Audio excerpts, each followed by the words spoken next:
Thanks for bearing with us while we had our technical difficulties. I'm not sure what happened, but we are back. And Mary was just getting ready to tell us about her book. So let's start there if that's all right with you all. Okay. The Lord of Forever is the third book in the Lords of the Borders trilogy. And the series is actually pretty loosely related. The characters aren't so much connected as that they're in the same situation. All three books, there's a English knight who goes to Wales and meets a Welsh woman, and they're basically on opposite sides of a war, or at least a conflict, and so they kind of have to find a way to be together. In the first two books, the hero and heroine don't fall in love right away, but in Lord of Forever, they really do. Nicholas and Kristen really do have kind of an immediate connection. And most of the book is about how they can find a way to be together, which gets very complicated because he is sort of nobody. He's just a knight. He doesn't have any real power. He's a second son, so he doesn't own any land or anything. And she is a princess, basically, the daughter of a powerful chieftain, and is used to a nice, she's upper class lifestyle, if you will. And so it takes a lot to get them together. But they end up, part of what helps them is they end up with sort of friends in high places. Kristen ends up becoming friends with Lady Joanna, the wife of Llewellyn of Wales, and she's the illegitimate daughter of King John.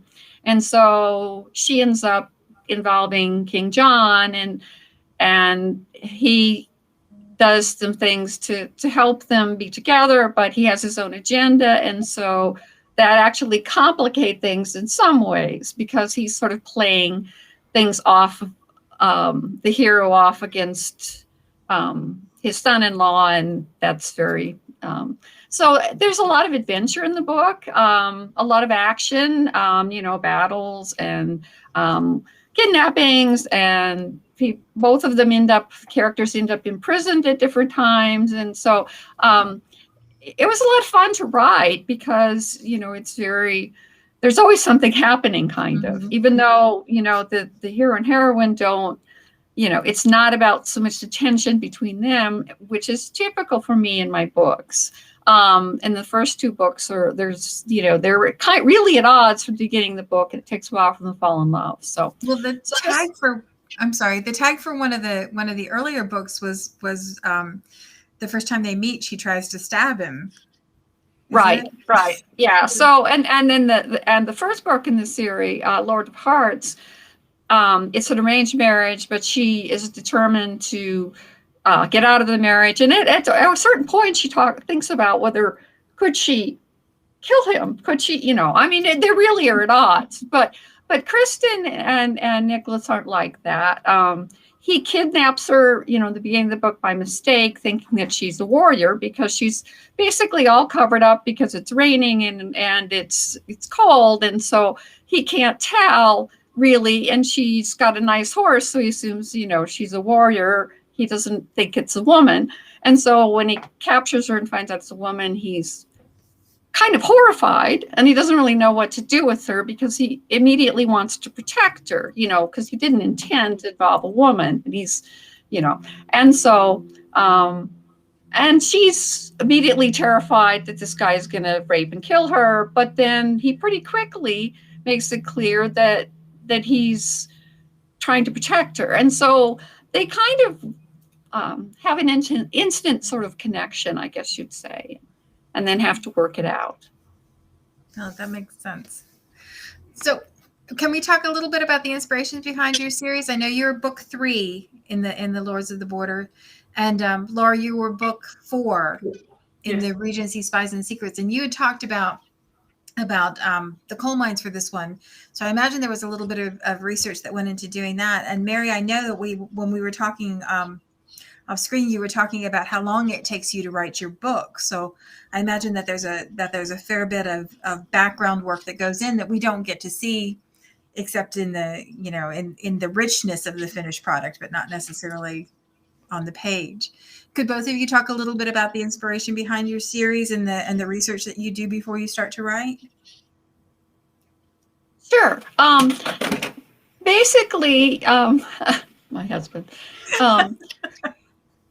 Wait till my cats walk across the street. That will happen too, I'm sure. Someday it's going to be my teenagers. So yes, but my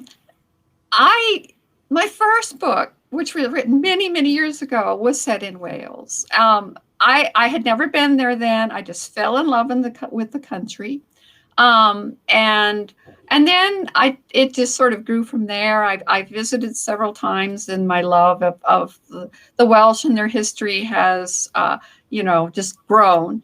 And, they're really such an underdog and the whole thing. I mean, they're constantly, from the time of the Romans, they're constantly being invaded, and people are trying to take it over, and they fight to keep hold of their land and their independence. And this is a time in history when, it starts with William the Conqueror. He comes and takes over England, and he wants to take over the whole island. And he doesn't care, that about anything, that Wales had been pretty much independent from that at that point, or Scotland or whatever. He's just going to take over the whole country.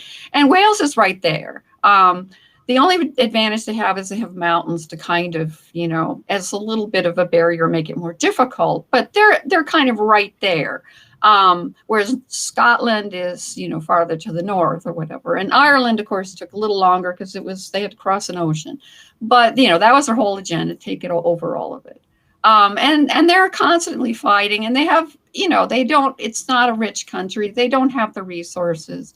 And, I just love an underdog, I suppose. And then their culture was so rich. It was still very Celtic, whereas the rest of England had become, the Saxon influence and much different. And so, I've always just wanted to do something that was just about that conflict. And yet, I'm a romance writer. I like happy endings. I want things to work out.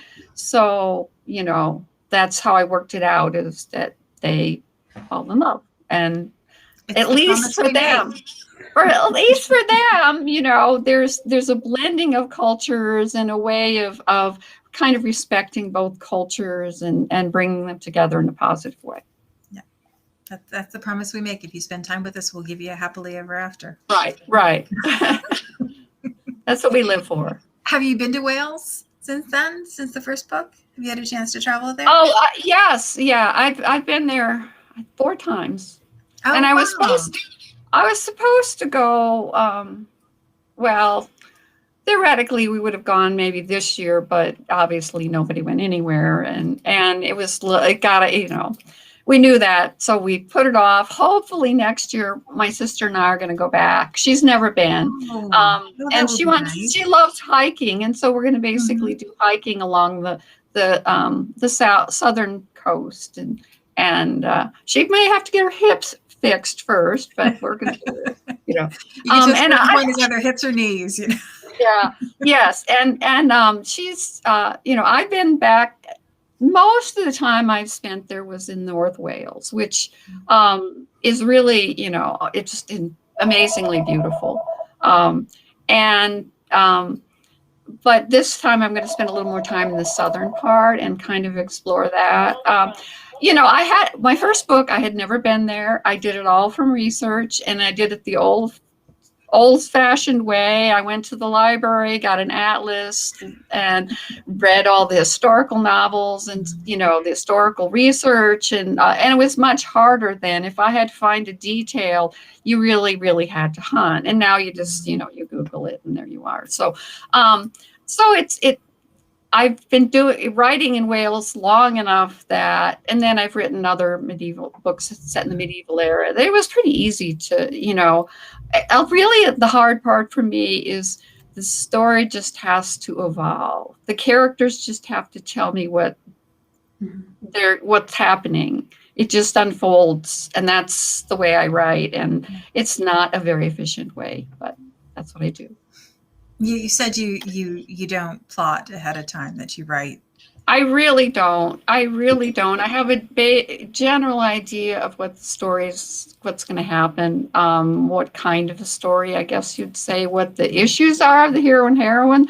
They always come to me really clearly, but then it just sort of happens and it takes you places you weren't expecting. And I had no idea. I never planned really to involve.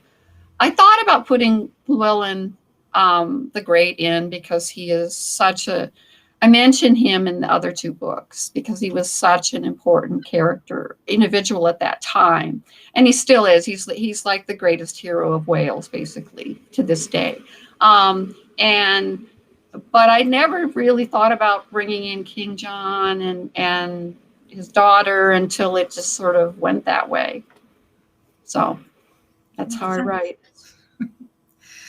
Laura, you said that that this recent book touches on coal mining. Yes. Did you have to do research about the mines in that period of time? And yes, I did, and it touches on coal mines and also labor unions, which were actually illegal back then. Anything that the crown considered a threat to them, any type of gathering of people that was against their vision, was illegal.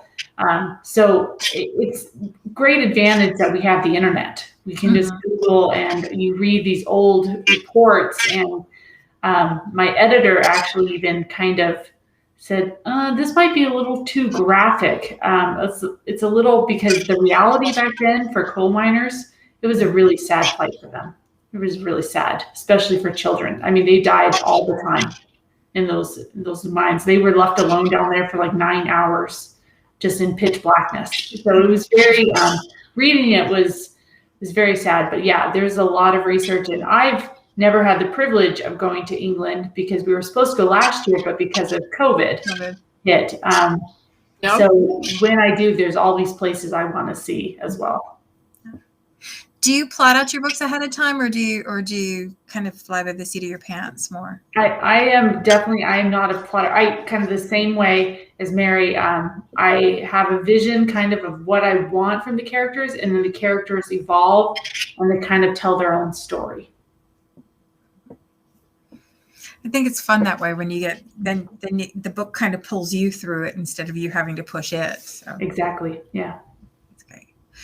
So the other release we had this week was Kate Archer's The Earl's Iron Warrant, which is book 6, which is the final book in the Duke's Pack series.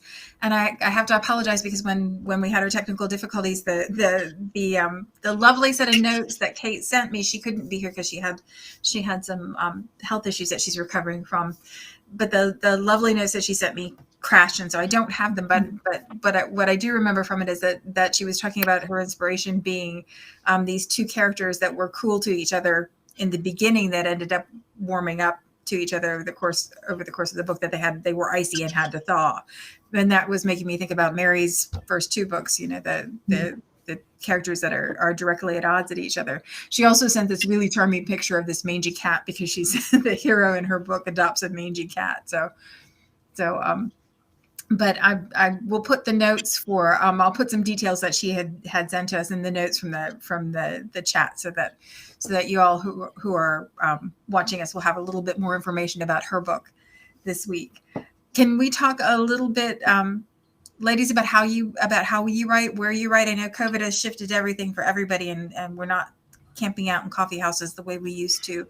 Do you prefer to write in your office? Would you rather it be quiet? Do you want music, coffee, tea? Are there certain things you have to have? So I actually do not drink coffee or tea. I drink Diet Dr. Pepper, and I drink a lot of it. And it's kind of a guilty pleasure. But I get up at 5:15. Like ice cream.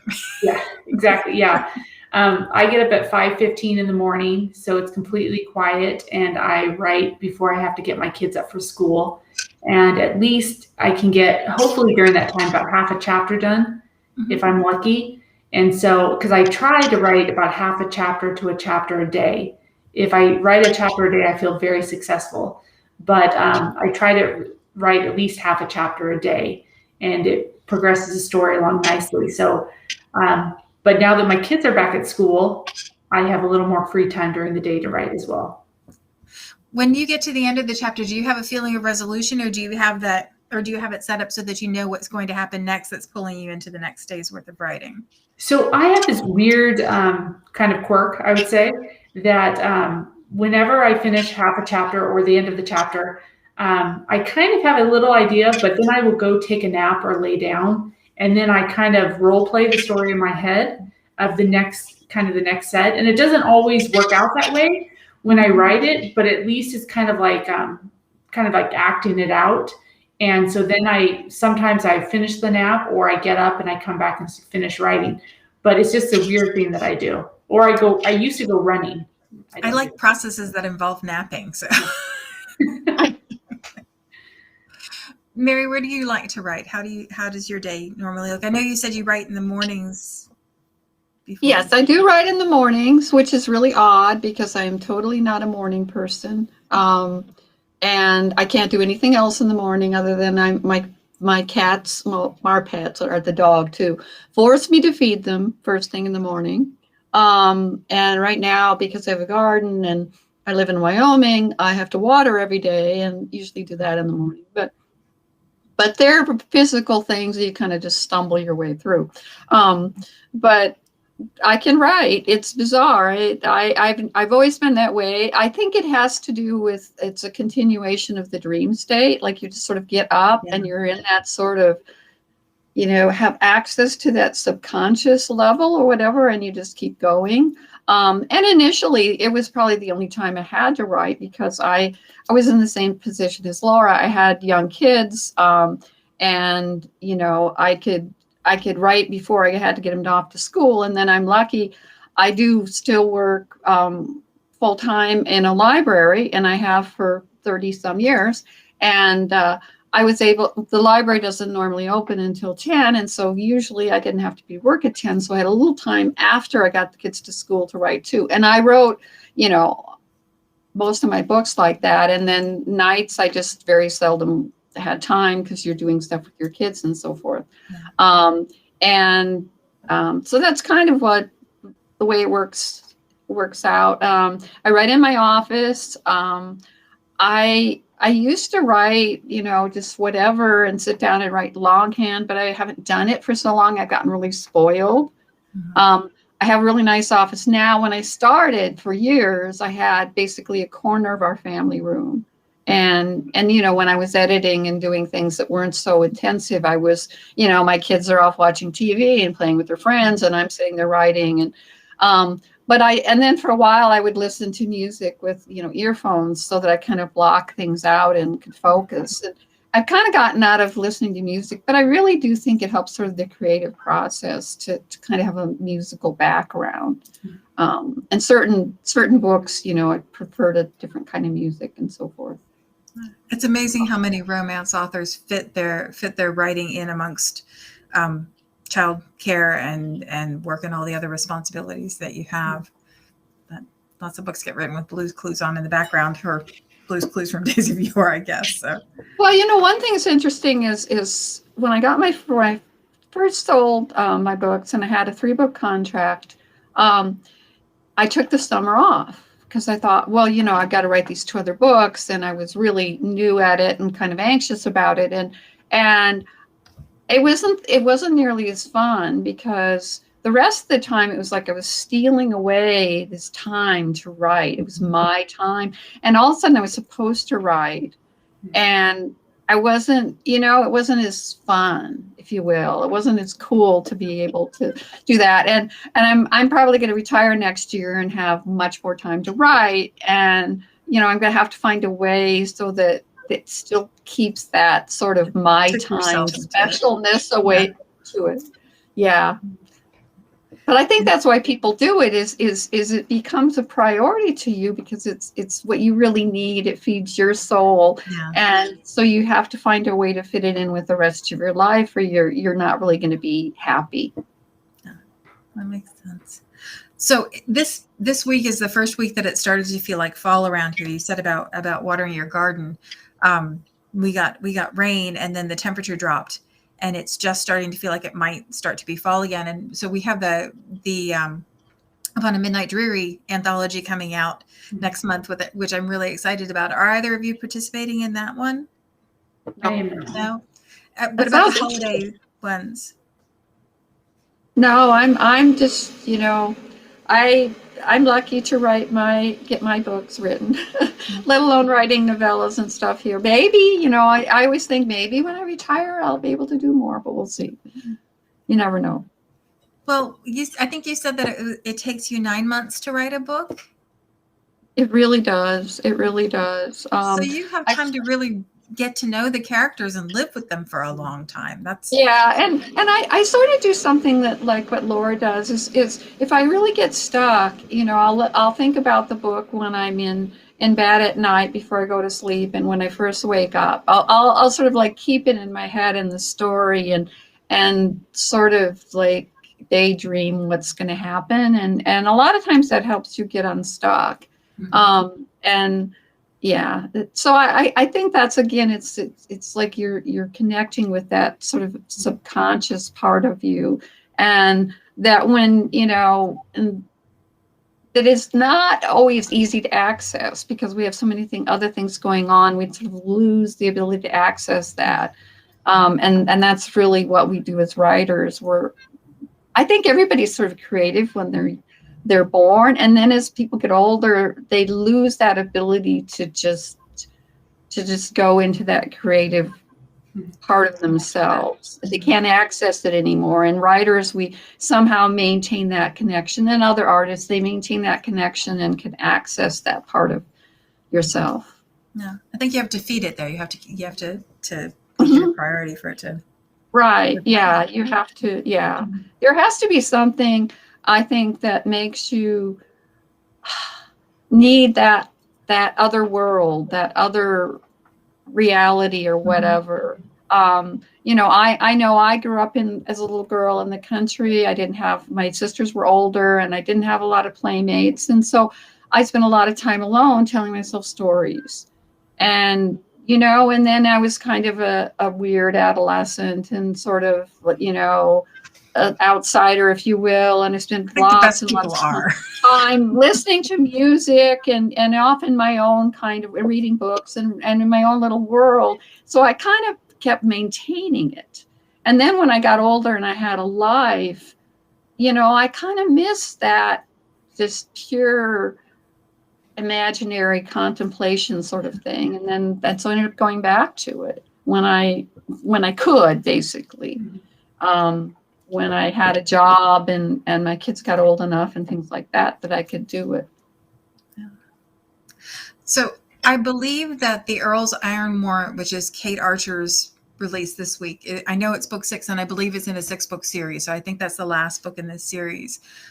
Laura, yours is book 4. Are there more books planned in that series? No, I pretty much wrapped it up with those.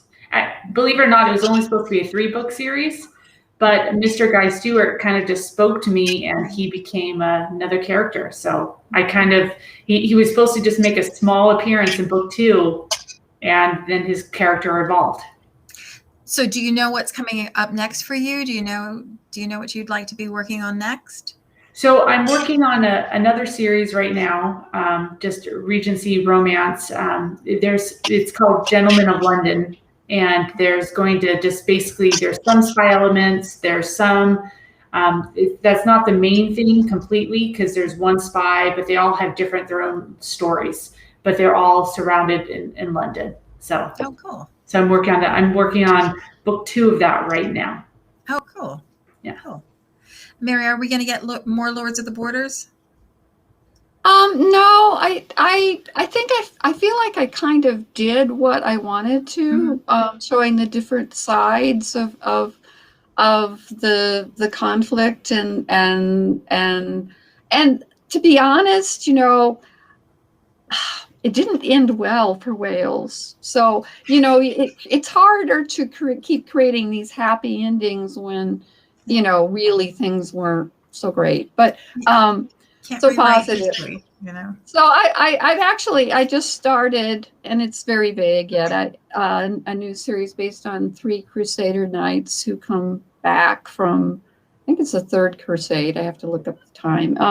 And they all have their stories, and I right now I'm calling it Brothers in Arms, and I don't know if that'll be what it's called or whatever. And they're basically all English knights who go off to the crusades, and of course it doesn't turn out like it's supposed to. Basically, they were supposed to go, and it's right after the crusade that Richard the Lionheart went, and they did take Acre, and they did kind of restore a Norman English presence there. But then this crusade, they were going to retake Jerusalem, but they get as far as Constantinople, and they basically sack the city and just devastate it and don't do anything they were supposed to do.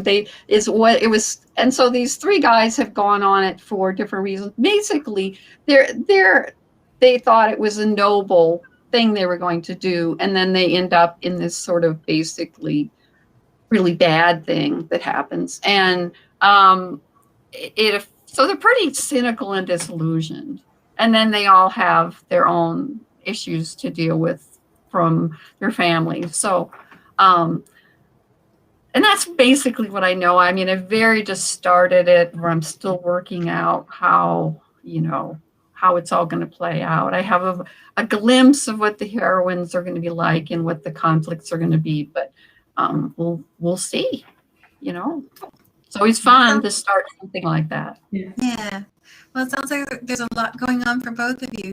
Ladies, thank you so much for taking the time to talk to us today, and thank you for bearing with the technical difficulties. I'm sorry we lost midstream. I'm glad we could come back and finish our chat. I really appreciate you taking the time to be here today. So, well, thank you for having us.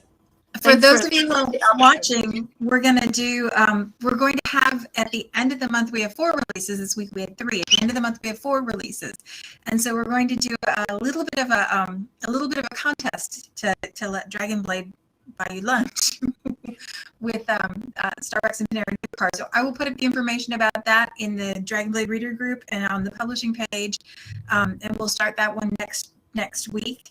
And we'll run it the whole way till the end of the month, and then choose the winner on the 1st. We'll continue with this next week with our next week authors. And thanks so much for joining us. Thanks for taking the time, and thanks for being patient through the technical difficulty part. So, thank you so much. Thank you. Thank you. Bye.